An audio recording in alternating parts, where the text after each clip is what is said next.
You're listening to the Write Project podcast and radio program, a show about writing and modern Newfoundland author culture. This program is produced and recorded at CHMR FM 93.5 FM in St. John's, Newfoundland and Labrador, and is aired on other great stations in the province and elsewhere in the country. It can also be heard online at www.chmr.ca. I'm your host, Matthew Ledrew. Welcome to a very special episode of the Write Project podcast. Today, we've got a host of authors on to answer one of the most frequent questions that's asked of any author. We're asking them, how did publishing your first book change the process of writing for you? And today to answer, we have on Tasha Madison, the author of Fabric of a Generation. How did publishing your first book change your process of writing, if at all? I'm not sure if it changed my process of writing. I think it reminded me to write more thoughtfully, I think I will say, because I'm a very type A person. I plot and I plan. I really try to structure things in a way that's logical and makes sense. I have to see it down, written down on paper. So it helps me to really visualize it and see if there's any gaps, and then kind of build in between it to carry the story. So that changed how I write. Maybe just gave me greater appreciation for it. Absolutely. Okay.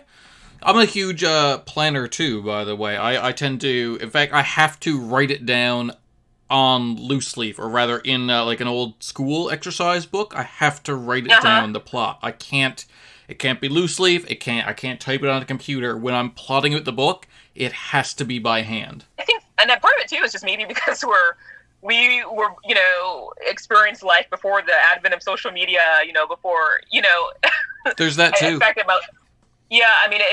think it forces you to think differently about things. I think it changed the way a lot of people think about writing, how they tackle writing, because a lot of times people say things like, oh, I have writer's block, and I don't necessarily believe in that. I think, to me, writer's block is nothing more than just feeling uninspired. Yeah.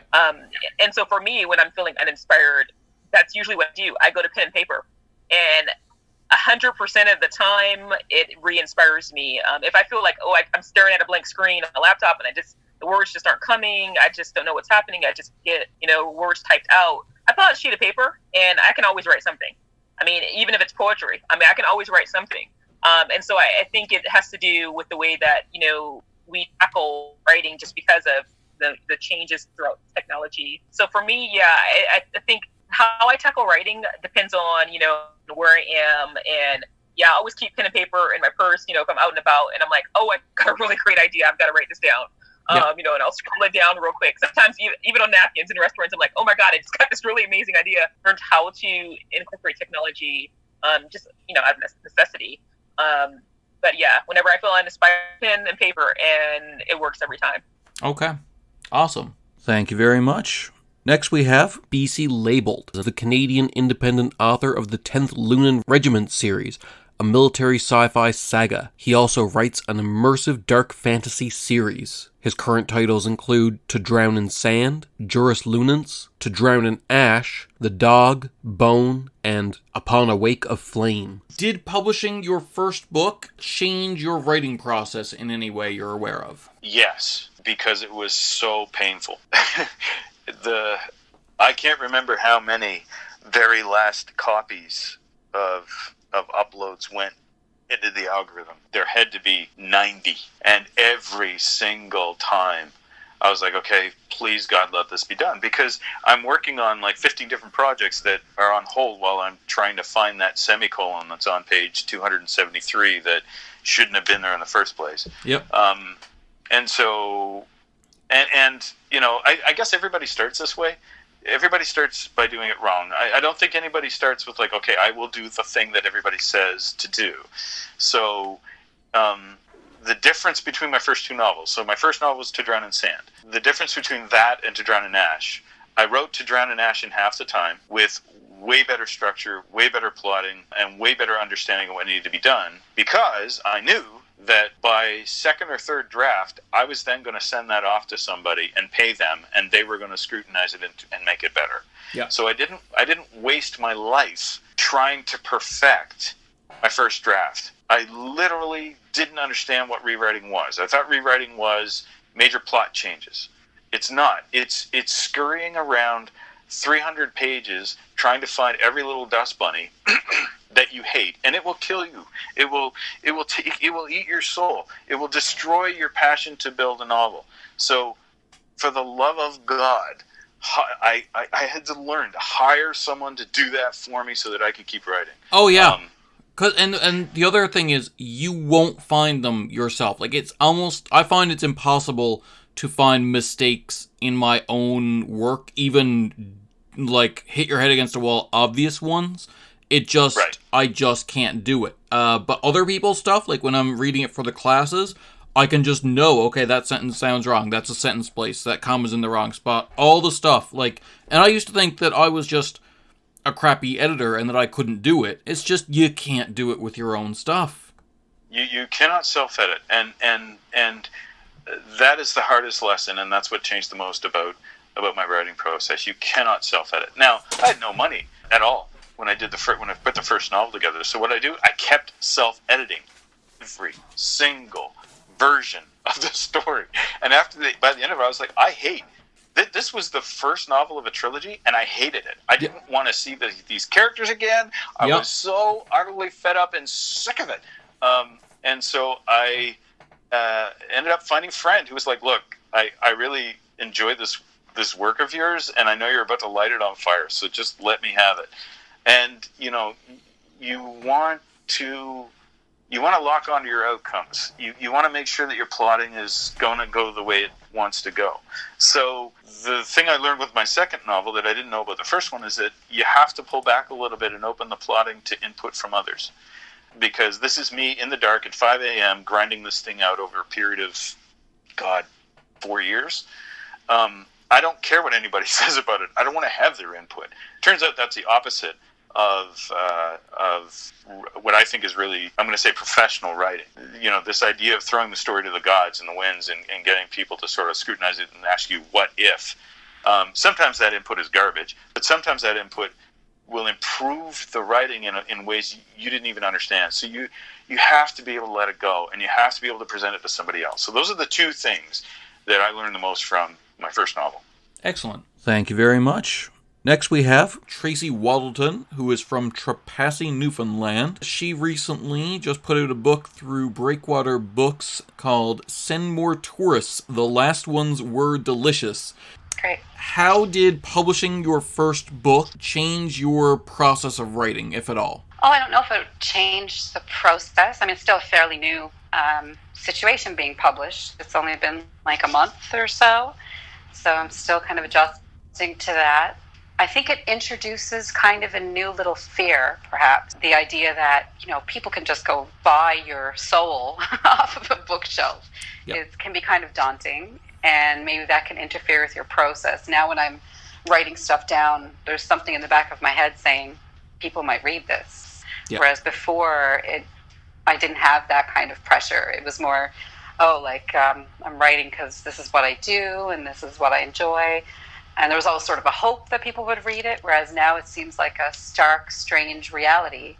And it's almost like letting the reader in before you've even finished the thing and wondering how they're going to react. So I guess it's just something else that you have to try to shut down, like the internal editor that's constantly there. But it's just a new barrier to cross over. Granted, there's no guarantees you'll have other books published, and who knows what the future will hold. But I think that's that fear gets introduced after the first book is out there. Okay. Not to scare anybody about publishing, but I think that just, it's a new thing that you have to deal with. I don't know if that's the same is true for you or for other people, but I find it is, and I'm always reminded on that question. There's a photographer we work with. We put out a book of her photography, like this big hardcover coffee table book. Her name's Kit Sora, and when we were laying out the book, we found that whenever she shot in portrait mode, like lengthwise, it was a lot easier to lay out, and the landscape ones were harder to. And so when we asked her this question, we had her on, even though she's a photographer, it was like, I find myself thinking about that now because I'm like, ooh, this might see print in another book someday because the first one did pretty well. And it's like, what do I... So she'll now, like, in the back of her head go, oh no, I should put this in portrait mode as opposed to whatever she wanted to do it to begin with, you know? And it's this... It's almost like this virus, like the commerciality of it gets into your head. Yeah, exactly. That's exactly it. Though, you know, in good news, I don't feel like my book is... I mean, I never thought of it as being commercial, or I never thought of how it would sell or how people would receive it. So I do feel a certain freedom to just kind of go about my business without worrying too much. It's just every now and then I say something in a story that could be considered, I don't know, controversial or, you know, upsetting to someone, or maybe it mimics somebody's life event, even though it's not meant to and has nothing to do with them. And then I start thinking, oh, they're going to read this and they're going to be upset. So it's just kind of a matter of ignoring it. I don't think that it's something that you should let in. I don't know how many times I've referenced Stephen King, but I mean, he says to write with the door closed and edit with the door open, right? Yeah. And I think that's really important, and it's not just a matter of like not sharing your writing with other people, but it's also not letting the reader into your head, or the publisher into your head, the editor in your own head, or the one that's at your publisher, you know, not just to kind of make sure that you're still letting out what's supposed to come out, and that you're not trying to, like, you know, appease all these external forces. Yeah, no, that makes perfect sense. Thank you very much. Next we have Brad Dunn, author of After Dark Vapors. How is the act of publishing your first book changing your writing process, or changing your experience of writing? I almost feel a little blocked. Like, with this second novel, I've been having a really hard time, like, getting to the meat of the story. Yep. I feel like I've spent a lot of time this summer building the skeleton, but I can't, like, it's like the style, the voice won't come. And I'm almost wondering if it's like I'm just, like, blocked because I'm still waiting for this book to come out. Yep. You know? I'm hoping that when it does finally come out, it feels like it's been, like, the longest year of my life. I'm sorry. It's like, I'm just like, I need to, like, get over it or something so I can finally just, like, move on. You know? So, and like, I've published things before, like, I've published, like, articles and stuff, but I've never published, like, a book, like, so... You lose something. I remember after the first one, after I got published, like, I'd written a few, and they were kind of in the tank waiting. Yeah. Because it's a series. But after the first one I wrote after the first one was published... Yeah. was hard because you've kind of lost this illusion that this is just for you and no one's ever going to read this. I mean, you could always keep it back. You can always choose not to release it or be like, that was horrible, and scrap it or whatever. But you lose some of that innocence that this is just for you. I think, like, so much of the key of finally writing, and, like, we talked about this earlier about, like, you know, how Stephen King totally has erased whatever block between his brain and his fingertips. I think so much of that process is sort of abandoning the idea that anyone's ever going to read it. So you might as well just write whatever you want to write. Yeah. And so that's what my feeling was when I wrote this book. That's fair. I think if anyone doesn't care about what the reader thinks, it is Faulkner and King. You know? Like, and so it's like, okay, I'm just going to write whatever I want to write. I'm going to write the book I want to write. And now it's coming out, and now I'm like, oh man, people are going to, like, read this. Yeah. It's like, I don't think there's anything in it that's, like, shocking. Like, oh, there's a bit in it that's shocking. Fair enough. I was reading it right before I came here. Yeah. Like, I mean, I think I'm really cringing imagining my mom reading some of the stuff in this book. oh, it's gonna be great. Some members of my family are going to be shocked by this. Yeah. But, like... Oh, do they think you're a good boy? I don't know what my family thinks of me at all. I think for a lot of them, it's probably going to confirm some of their suspicions. Yeah. That I'm a lunatic. But, like, in terms of... I mean, you can't shock people anymore. Like, no, it's hard. I know people... There's this whole thing about, like, oh, we're this politically correct era and you can't say anything. It's like, man, like, watch American Horror Story. Like, people are being disemboweled on television. Like... Yeah. 10 years ago, you'd never see the stuff that's on television now.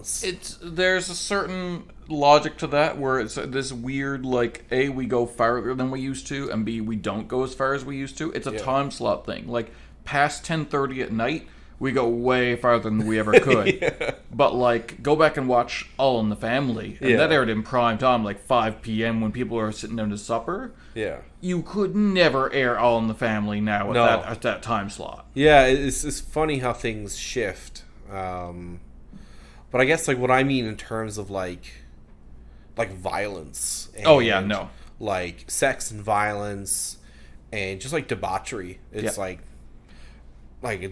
this era is like ancient Greece, just like the stuff you see in Homer is like what we're into now. Now, I mean, the flip side is that obviously we're much more sensitive about stuff like race and identity and things like that. But like, I think that the average reader won't be shocked by what I've written, but like. I think they will. I think you've got a cool story there that's gonna rattle some people and it's gonna be fun. Yeah, maybe I'm like downplaying. Maybe this is like wishful thinking, but I don't want to be like drawn and quartered on Twitter. Oh no, I don't think that. I think people are gonna like it. Yeah, but getting back to my point is that like suddenly it's like I wrote this book feeling like, who cares? No one is never going to get published. No one's ever going to read it. And now people are going to hopefully read it. The goal is to get people to read it. And suddenly I'm like, oh my god, I put some stuff in there that I can't take out now. Like we've crossed the Rubicon now. No turning back now. There's no turning back. Contract signed. Thank you very much. Next we have Bridget Canning, author of The Greatest Hits of Wanda James, and editor of What's Written in the Ladies. How did the act of publishing your first book change your writing process, if at all? I think going through the process with working with James Langer at Breakwater, it kind of helps you stand back a bit. So I think in my own, now when I'm writing, I basically I make sure that I'm kind of giving myself kind of a break, or trying my best to see my writing from the reader's point of view. So I'll do things like I'll read it out loud to myself, or I'm constantly kind of picking things up and putting things down. So I have things like, I have a novella that I wrote in the fall that I haven't looked at for months. So I'll probably pick that up soon and try to see it with fresh eyes. So I think in terms of my own writing practice, kind of giving myself a bit more breathing room. Does that make sense? It does. Thank you very much. Next we have Tanith Frost, best-selling author of the Immortal Solus series. How did publishing your first book change your process of writing, Tanith? The first book that I published wasn't my first book that I published. How did the act of publishing your first book, regardless of which of you published it, how did it change your process of writing, Tanith? The act of publishing... Okay, actually, I can answer that, because the act of publishing my first book miraculously meant that I had suddenly a lot of readers waiting for the next part of the story. And if I hadn't had those people waiting for it, I probably never would have finished the first series that I ever wrote. Thank you very much. Next we have John Hass, author of The Reluctant Barbarian. How did publishing your first book change your process of writing, John Hass? Well, all of a sudden I had stuff outside of writing that I had to do. So there were, like, Renaissance Press took care of so much of it, but still, I would do readings where I could, and I would. They can't do signings for you, yeah. No, exactly. So there was more of the business side and the promotion side that I was doing. Like, Renaissance Press would have a table at Comic-Con and Geek Market and all these things, and then the authors would man the tables in shifts throughout the weekend. So I would do that as well. So my writing process didn't change, but there was more tasks to do. I find that stuff. as well. I started Engine Books because I wanted to write, and what it didn't occur, and I wanted to do it as a living, and I saw being part of a publisher as a road to doing that. And what never occurred to me at the time was that so much of my time that I used to spend writing once the business took off would be spent doing absolutely anything but writing. Yeah. Thank you very much. Next we have Rebecca North, author of Elliot and the Impossible Fish from Breakwater Books. How did your publishing your first book change your writing process, if at all? Well, I had almost given up at that point because I had submitted so many books. My first book that ever got published was A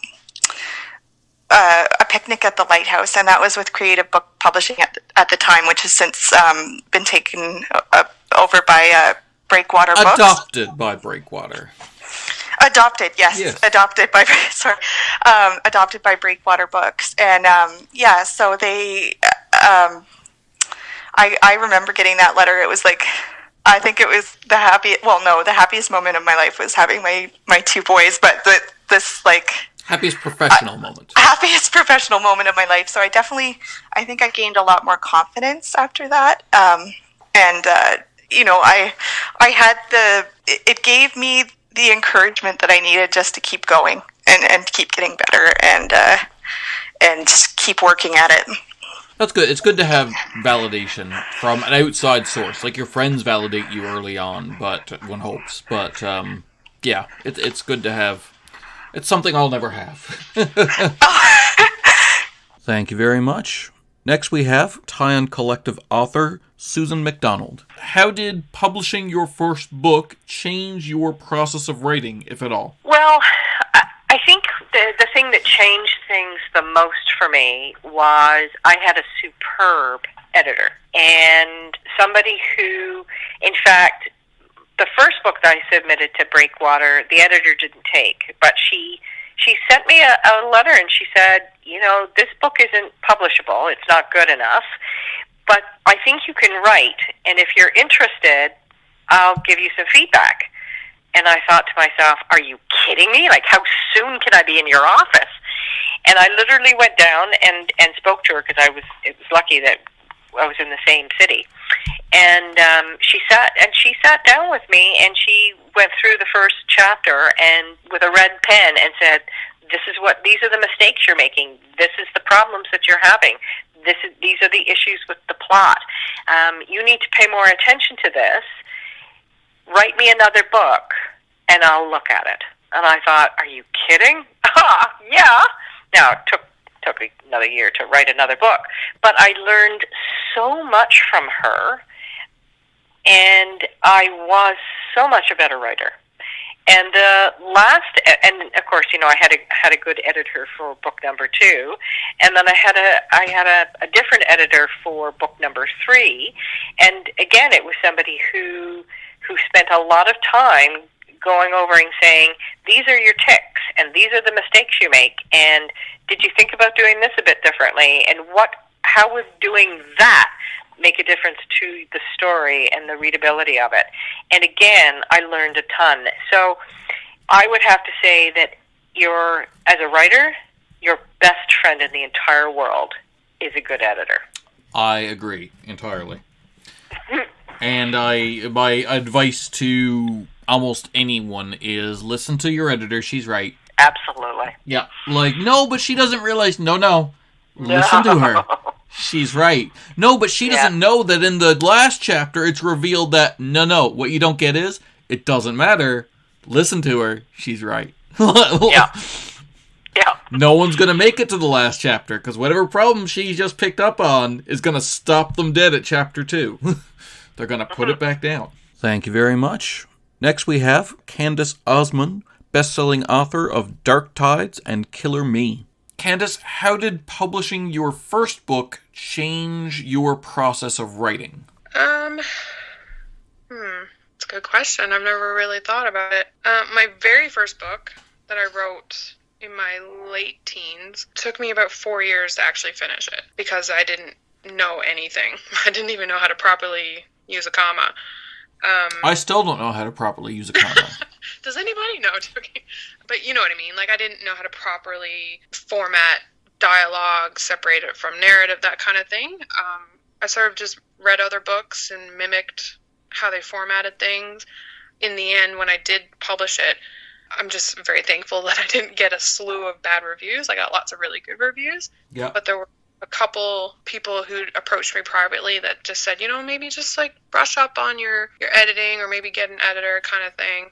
So I said that in a post just the other day that like that's really the way to do it, where you can just private message an author and be like, hey, There's absolutely no need to publicly say any of that online, whether it's in the form of a review or a Facebook or a tweet or anything like that. Like, if you have a problem or you have some constructive advice for an author, private message them. It's the best way to do it. And like, to me, it's a little bit like, yelling out at a speech that someone has spinach in their teeth. Yes, you should probably tell them, but maybe signal very discreetly. Just put yourself in the person's shoes, right? Like, if somebody had some constructive feedback or advice to give you, how would you like to receive it? Publicly or privately? Yeah. It's very simple, and not very many people care to go about it that way. I've seen some pretty nasty stuff online, not toward me, but in the author community, and it's just could have been better ways to go about it. Yeah, for sure. For sure. But to answer the question, that's how my first book changed my writing process. Is now I definitely put a lot into the fine-tuning of things, I guess you could say. Thank you very much. Next we have Ali House, author of the Segment Delta Archives series, as well as a frequent contributor to the From the Rock collection of anthologies. How did publishing your first book change your writing process, or the process through which you write? I don't know if it changed it that much. I think mostly it kind of made me aware that there were people who were actually going to read what I'd written. Because when you're not published, you just think, like, nobody's ever going to see this. But once the book is out there and you think, like, oh my gosh, my friends are going to read it, strangers are going to read it, my family's going to read it, you kind of think more about what you put in there. And you also really want the quality to be good. So you worry about how it's written, not just what's written. Thank you very much. Next we have Erin Vance, Editor-in-Chief of Engine Books and the editor of the From the Rock anthology series. You mean like that kind of published, or like the first thing I ever won an award for? Either. Okay, so the first thing I ever won an award for was in grade 8, and that made me go, I guess I'm good at this thing, and it made me continue writing. Being published in Sci-Fi on the Rock, there was a part of me going, am I only getting in this because Matthew and Ellen owe me for editing and stuff? Nope. But mostly it's just, I guess, reaffirmation that I can do the thing. Yep. And not so much that I'm like, aha, I am a great writer, because sometimes I read things that people have written as I'm editing, and I'm like, wow, that was really great. Like, every once in a while, someone writes an amazing line, and I'm like, gosh, I wish I could think of that. Yep. But it's more like, oh yeah, you don't suck. Yeah. You're solid. Yeah. Yeah. It's always good to not suck. Yeah, it's not even like a, wow, you're amazing, but more like, no, you're solid. Yeah. Thank you very much. Next we have Paul Carberry, author of the Zombies on the Rock series from Engine Books. How did publishing your first book change the process of writing for you? I don't think my process of writing has ever changed. I'm always, like, I try to change my writing, but my process has always been the same.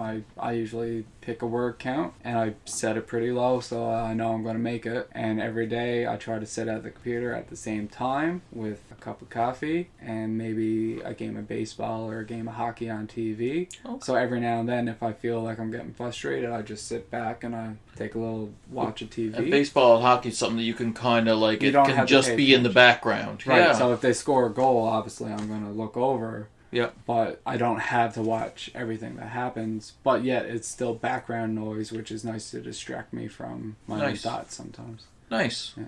All right, well, thanks for coming on again. For all of you, we'll be here again next week at 4:30 Newfoundland time or online at chmr.ca. Please tune in and we'll talk more about writing culture in Newfoundland.